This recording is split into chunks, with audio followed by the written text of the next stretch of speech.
So, herzlich willkommen. Aus aktuellem Anlass unterbreche ich mal für ein paar Episoden meine The Long Dark Let's Plays. Dafür machen wir jetzt etwas ganz Aktuelles, und zwar 60 Seconds heisst das Spiel. Da geht es darum, die atomare Apokalypse zu überleben und vor allem nach der ganzen Atombombengedöns irgendwie so lange im Bunker auszuhalten und nicht wahnsinnig zu werden oder zu überleben, bis man gerettet wird. Das ist gar nicht so einfach und ich wollte auch gar nicht wahnsinnig viel zu dem Spiel sagen. Schaut es euch auf selber an, es ist nicht wahnsinnig actionreich, es ist eher, abgesehen von den ersten 60 Sekunden, das sehen wir jetzt gerade, es ist sehr textbasiert und man muss Entscheidungen treffen, man hat verschiedene Items zur Verfügung, wo man je nachdem kann sinnvoll einsetzen oder eben auch nicht. Und bei jedem Spiel man kann Glück oder Pech haben. Und schauen wir doch einfach mal. Die ersten 60 Sekunden, darum heisst das Spiel ja 60 Seconds, geht es einfach darum, der Alarm geht los, Atombomben kommen, wir haben 60 Sekunden Zeit, um Leute im Haushalt zu retten, möglichst viele Items einzusammeln und im Bunker runterzubringen und hoffen, dass man vor allem genug zu essen und zu trinken dabei hat. Das ist relativ hektisch, nachher wird es dann relativ ruhig. Fertig plappert, wir legen einfach volle Pulle los. Klassisch, die Apokalypse.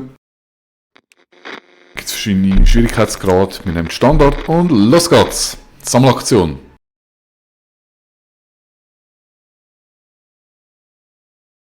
Zuerst hat man noch ein bisschen Zeit zum Schauen, was da so rum ist. Hat man gerade gesehen, etwas kritisch, zum Beispiel Gasmaske ist immer sehr ein wichtiger Gegenstand. Ich sage, ich fange da mal an. Jetzt ist der Alarm los, jetzt kann man anfangen das Zeug einsammeln. Die haben natürlich verschiedene Grössen. Schmeißt es hier in den Bunker rein. Gewehr. Immer auch gut ist, wenn man noch den einen oder anderen Mitbewohner mitnimmt. Jetzt habe ich gar nicht gesehen, da ist eine Karte, die ist auch erfahrungsgemäß immer recht wichtig. Timmy natürlich. Das ist auch immer ärgerlich, wenn man irgendwo hängen bleibt. Was haben wir da noch? Wasser, das Radio ist auch ganz wichtig, damit man da verschiedene Rettungshandlungsstränge triggern kann. Die Zeit wird schon langsam knapp. Schauen, wieder noch irgendetwas. Küche, unbedingt Küche. Wir müssen unbedingt schauen, dass wir noch genug Vorrat haben. Die Zeit ist schon super knapp. Ja, ich glaube, die Dicke kann ich leider nicht mehr retten. Tut mir leid. Tschüss. Ja, das Maul weniger zu stopfen.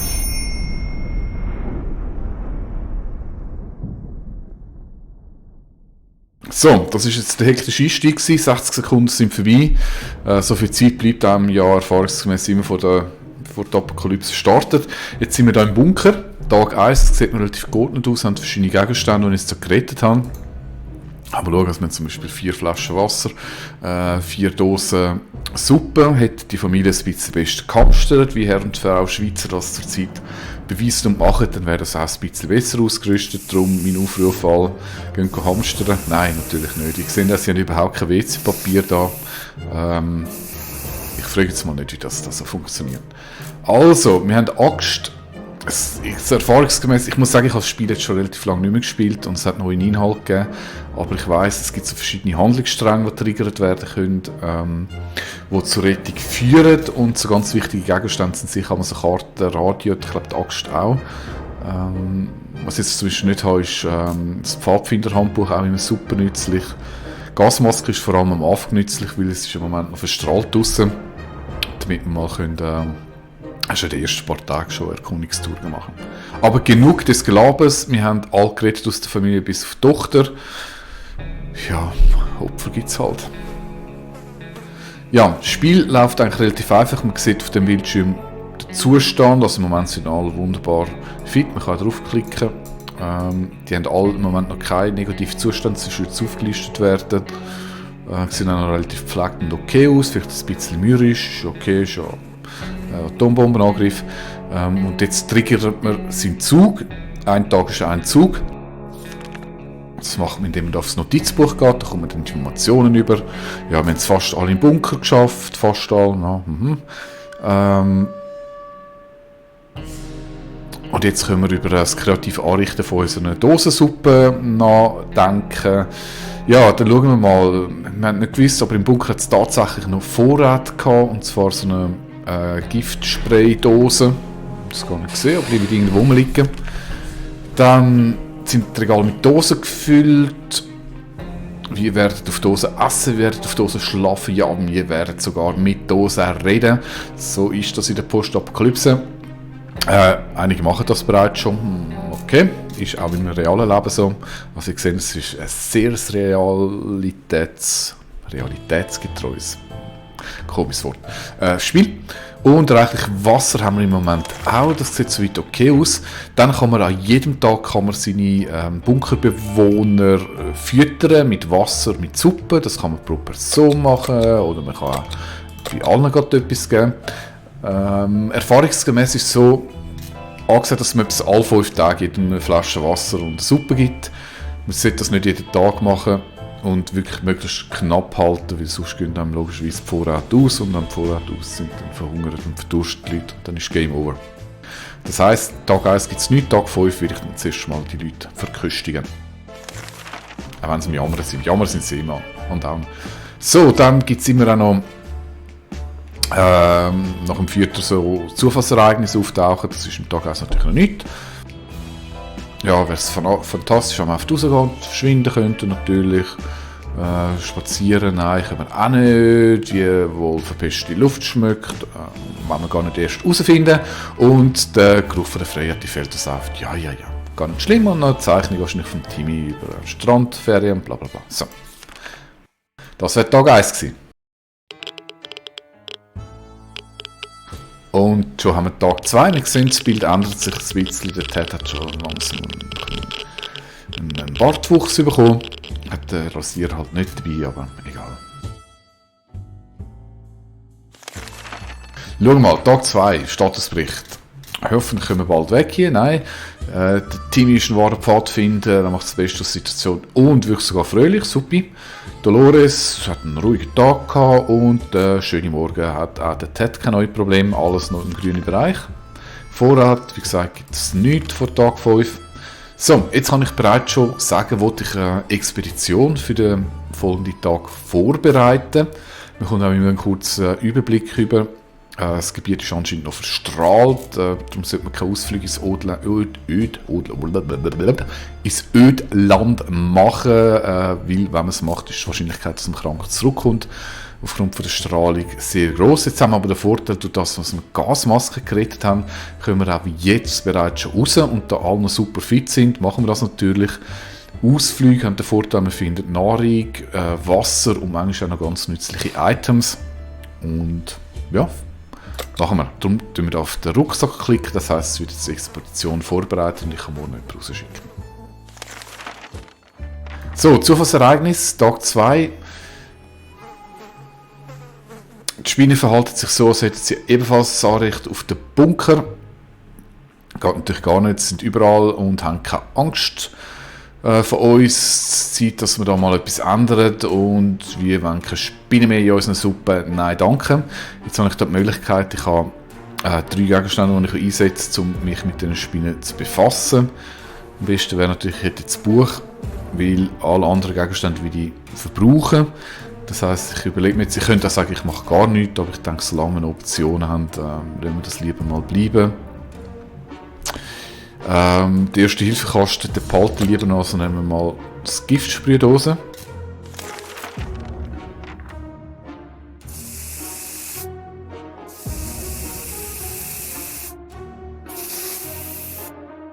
Jetzt haben wir im Hintergrund das Geräusch gehört, die Sprühdose, die sprüht, die Sprühdose ist entfernt worden. Haben wir nicht mehr zur Verfügung, schauen wir mal, was es gegangen ist. Ja, wenn es etwas gibt, das Spinnen vertreibt, und uns davon abhalten, auf Stühle zu steigen, dann ist das Insektenspray. Das war genau der richtige Zeitpunkt, um die tödliche Waffe zu entfesseln. Das Ergebnis war sehr zufriedenstellend. Wir haben 404 von diesen kleinen Mischviechern ausgelöscht und sogar eine versteckte Wasserflasche in der Ecke gefunden. Wow, was für ein guter Tag. Plus eine Wasserflasche, minus ein Giftspray. Macht Sinn. Der Team ist genügsam, aber es hat etwas zu trinken. Nicht Dolores kann nicht lange so durstig bleiben. Ja. Und der Ted hat grossen Durst. Jammer. Gibt trotzdem nichts, das ist erst Tag 3. So, dann genug rumgehöckelt. Es ist Zeit, die Oberfläche jetzt ganz ein paar zusätzliche Vorräte Ausschau zu halten. Vielleicht hat ja etwas die Explosion überstanden. Vielleicht ist noch jemand am Leben. Ja, Zeit zum herausfinden. Jetzt kann ich aussuchen, welcher von meinen Bunkerbewohnern das ich rausschicken würde. Ich weiß gar nicht, wie sie geheissen hat. Die nicht ganz schlagige Tochter, die ist ja leider nicht mit uns im Bunker gekommen. Ist entsprechend auch durchgestrichen, können wir nicht schicken. Ich schicke natürlich den Timmy. Der Timmy als kleiner, gewiefter Pfadfinder. Der wird sicher gute Dienste leisten. Und ich kann mir auch sagen, Timmy, was kannst du mitnehmen? Und ich gebe mir jetzt Gasmaske mit, damit er sich gegen die Strahlung schützen kann. Nur ein kleiner Hinweis, den ich platzieren muss, ist, dass wenn ich keine Erwachsenen mehr im Bunker habe, also der Ted oder Dolores, und nur noch der Timmy im Bunkerhaus, dann ist das Game over, weil es braucht auf dem mindestens ein Erwachsener, der anwesend ist. Darum schicken wir jetzt zuerst mal die Person aus, die wir am besten entbehren können.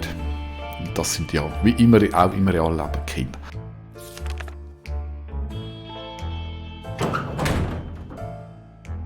Ja, wir haben es im Hintergrund gehört, die Tür ist abgegangen, der Timmy ist weg, er hockt nicht mehr auf seinem Stühle. Und sonst sehe ich da keine Veränderung bei uns im Bunker. Schauen wir mal, was passiert ist. Timmy ist ins Ödland aufgebrochen, keine Ahnung, was wir machen, wenn er nicht zurückkommt. Ausrüsten, Gasmaske mitgenommen. Dann Dolores wird ohne Wasser nicht länger überleben. Mal einen Tag schafft sie noch. Und der Ted, der steht angeblich auch schon mit dem Fuß im Grab. Auch er braucht anscheinend etwas von zu essen. Lassen aber nicht in Panik verfallen, Aufruf zu sagen. Lange wirklich. So, Zufallsereignis. Ja, wir haben nicht allzu viel Platz und wir schmücken alles, was sich heute ein Ziegel aus der Wand gelöst hat. Das ist ein toll stabiler Bunker.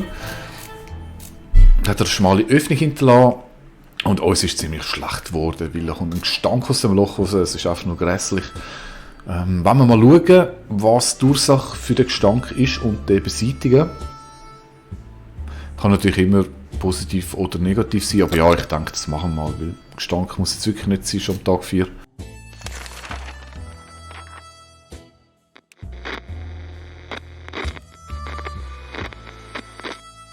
Optisch sehe ich keine Veränderung zum Vortag. Schauen wir mal, was ist passiert in dem Stinkeloch. Ja, mit der Befürchtung, dass es irgendetwas mit Klauen fängt oder anderen montierten Schafkörpern anfallen würde, haben wir das Loch reingeschaut, aber es ist nichts passiert. Stattdessen haben wir eine tote Ratte gefunden. Okay, ja. Wo jämmerlich beim Versuch gescheitert ist, eine Dose Tomatensuppe aufzumachen. Ja, das ist natürlich schwierig mit so Rattenzähnen. Ja, wir werden sicher mehr Erfolg haben, also haben wir die Suppe in unseren Besitz übernommen. Die Ratte hat ein anständiges Begräbnis bekommen in einer leeren Dose. So viel hat sie sich natürlich verdient. Danke Ratte für die Dose, die du für uns gehamstert hast. So, Dolores wird ohne Wasser nicht länger überleben und der Ted ist auch immer noch mit dem Fuß im Grab, das kennen wir schon am Vortag. Wir haben Tag 5, jawohl. Jetzt gibt es grosse Verköstigung, wenn ich da direkt auf die Dose und das Wasser klicke, dann kommen gerade sämtliche Bewohner rüber. Der Team ist gar nicht da, da kommt eine extra Ration über, wenn er lebendig zurückkommen sollte. Ja, wird er schon. Ist ja der Timmy. Dann heutiges Zufallereignis scheint nichts zu sein. Es ist schwierig, den Mut nicht zu verlieren, wie ich hoffe, dass das Ganze bald das Ende hat. Sonst, enden wir vielleicht an einem schlimmeren Ort als in dem gemütlichen Bunker. Aber passiert dort wirklich nichts. Die Zeichnung ist ja auch sehr ermutigend mit den toten Menschen vor dem Häuschen.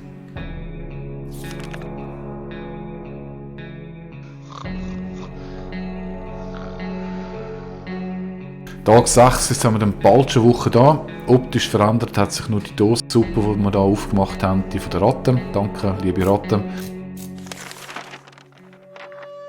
So, unter der Erde fühlt man sich schnell mal etwas niedergeschlagen. Keine Sonne, kein Himmel. Wir müssen den Pessimismus abschütteln und unser Leben etwas an Frohsinn zurückgeben. Der Tag für Dolores ist soweit okay und auch der Ted hat einen ruhigen Morgen. Ihm geht's gut, es wird zu nichts. Timmy ist immer noch unterwegs. Und wir haben schon immer eine grosse Party mit einer grossen Torte schmeißen. Aus irgendeinem Grund haben wir das aber leider nie geschafft. Einmal ist uns eine Reistorte versprochen worden, es hat sich dann aber als Lüge herausgestellt. Das war eine Enttäuschung und wir sind alles andere als glücklich.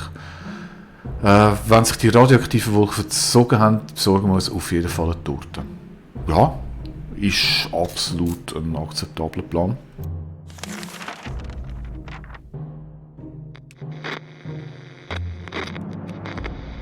Und somit sind wir schon bei Tag 7. Und den Tag 7, den schauen wir in der nächsten Episode von meinem kleinen Let's Play an. Bis dann. Tschüss.